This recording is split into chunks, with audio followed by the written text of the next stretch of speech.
It feels like the city is holding its breath tonight. It really does.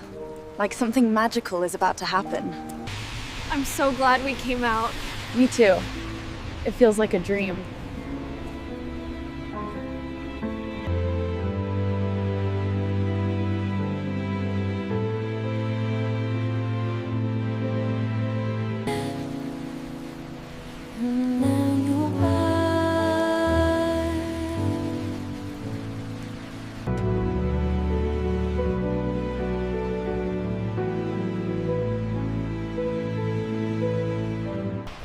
I can't believe we met like this. It feels like fate, doesn't it?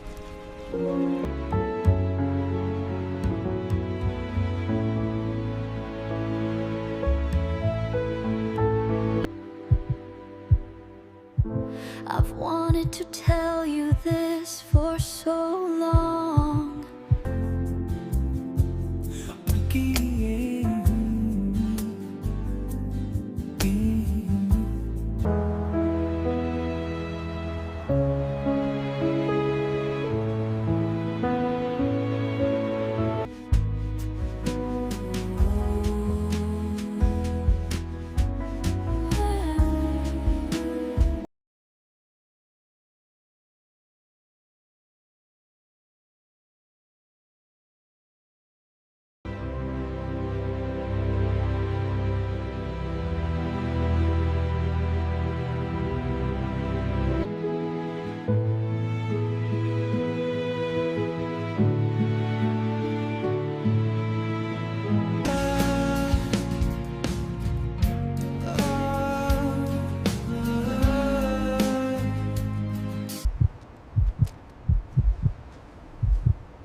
I wasn't sure if I should say this, but I think I'm in love with you.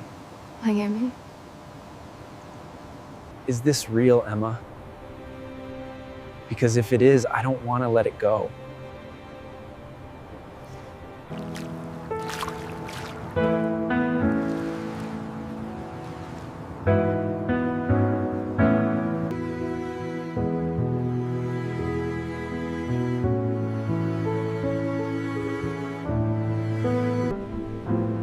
Everything feels different when I'm with you.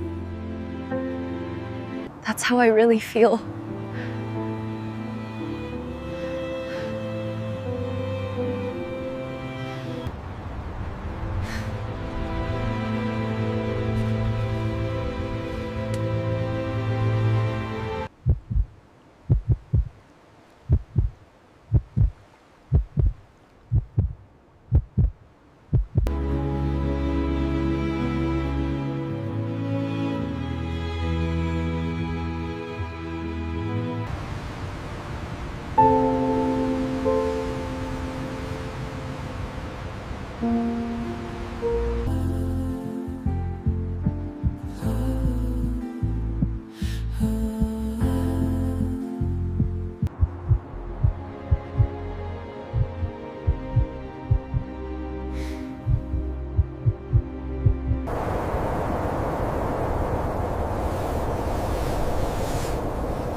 I'm right here.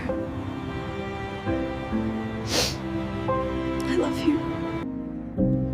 And I don't wanna look away.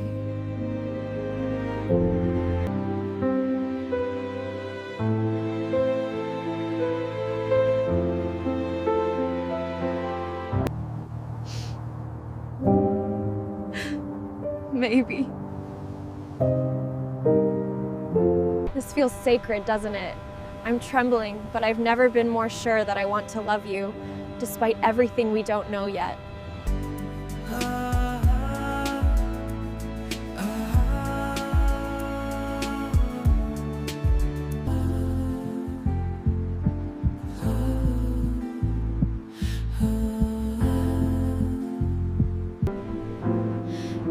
everything feels different when I'm with you. Time seemed to fold in on itself as they lingered on the bridge, their hands still intertwined, their shoulders almost touching, creating a private world amid the slumbering city. The river below whispered softly against the banks, its gentle ripples echoing the rhythm of their hearts, while the cool breeze carried the faint scent of blooming night flowers from a nearby garden, adding a delicate sweetness to the air. Emma tilted her head, studying Leo's face in the silver glow, noticing the subtle play of shadows that accentuated the gentle curve of his jaw, the faint crease by his eyes when he smiled, and the quiet intensity in his gaze that made her chest tighten. "Do you ever think," she asked quietly, almost to herself, "about all the people we meet, and how sometimes the ones we need the most appear when we least expect them?" Leo's thumb brushed along her knuckles, warm and reassuring, and he nodded, his eyes never leaving hers. "I've thought about that a lot," he admitted, "but I never imagined it would feel like the world paused just for us, letting us find each other in the quiet chaos of everything else." They shared stories then, soft, hesitant, yet brimming with vulnerability. Emma spoke of restless nights spent staring at the ceiling, the endless questions that had haunted her about love, trust, and whether anyone could ever truly understand her. Leo listened, his gaze unwavering, and then he shared his own moments of solitude, evenings spent wandering city streets under neon lights, the loneliness of carrying dreams and fears that felt too heavy to share, the aching desire to connect with someone who could see beyond the surface. Their words intertwined with the gentle sounds of the night, a distant owl calling, leaves rustling in the wind, the soft lapping of the river. Each revelation deepened their connection, each story told in whispers building a bridge between their hearts that neither could ignore. Emma's lips curved into a tentative smile as she realized how safe she felt sharing even her most hidden thoughts, how her fears and insecurities seemed to dissolve simply because Leo was present, listening, and unafraid of what he might find. For a long moment, neither spoke.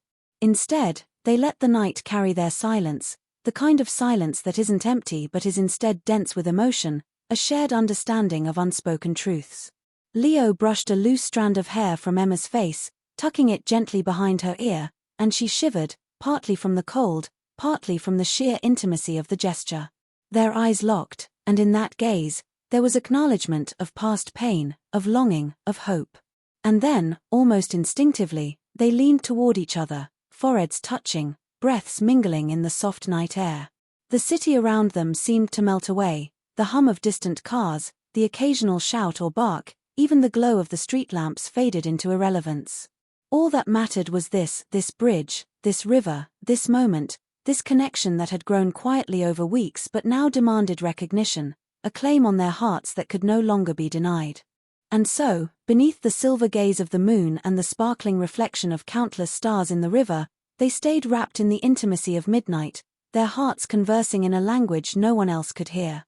No words could fully express the awe and tenderness that coursed through them, the gratitude for finding each other, the courage to finally show their true selves, the quiet, overwhelming certainty that something extraordinary was beginning.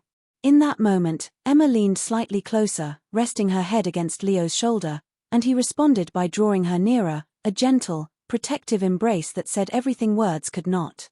The night seemed to hum with approval, as if the universe itself had conspired to create this intersection of two hearts, two souls, two lives, and in that shared, infinite silence, the bridge beneath them became a sacred place where love could bloom in its purest, most fearless form. Finally, after hours suspended in the quiet magic of midnight, Leo leaned in, slow and deliberate, as if testing the very fabric of the night itself. His lips brushed against Emma's in a kiss that was soft, lingering, and infinitely tender, a kiss that spoke of patience, understanding, and the promise of something enduring. She responded instinctively, closing her eyes and tilting her head, letting the warmth of the moment seep into every nerve, every heartbeat, every whispered hope she had held close for so long. It was not a kiss of haste or passion alone, it was a kiss that carried the weight of weeks of longing, of nights spent wondering if this connection was real, and of moments shared in subtle glances, fleeting touches, and whispered confessions. The bridge beneath them seemed to hum with the intensity of their closeness, the river below reflecting the moonlight in fractured, glittering patterns that mirrored the flutter of their emotions.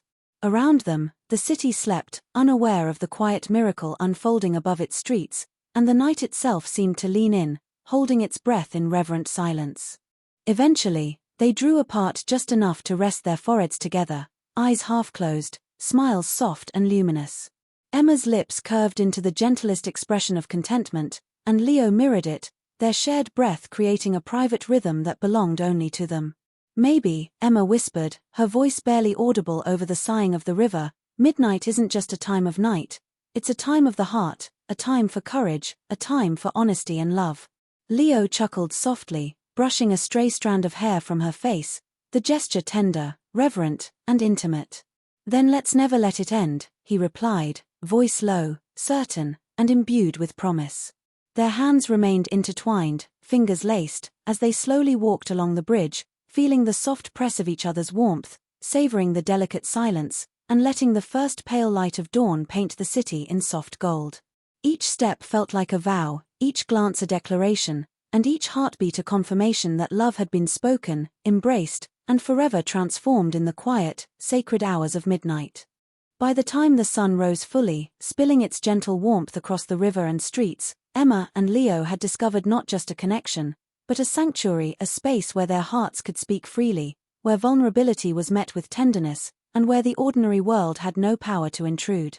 Midnight had ended, but it left behind a love that felt eternal, a love that had blossomed in whispers, touches, and shared glances, and a love that promised courage, patience, and devotion in every sunrise yet to come.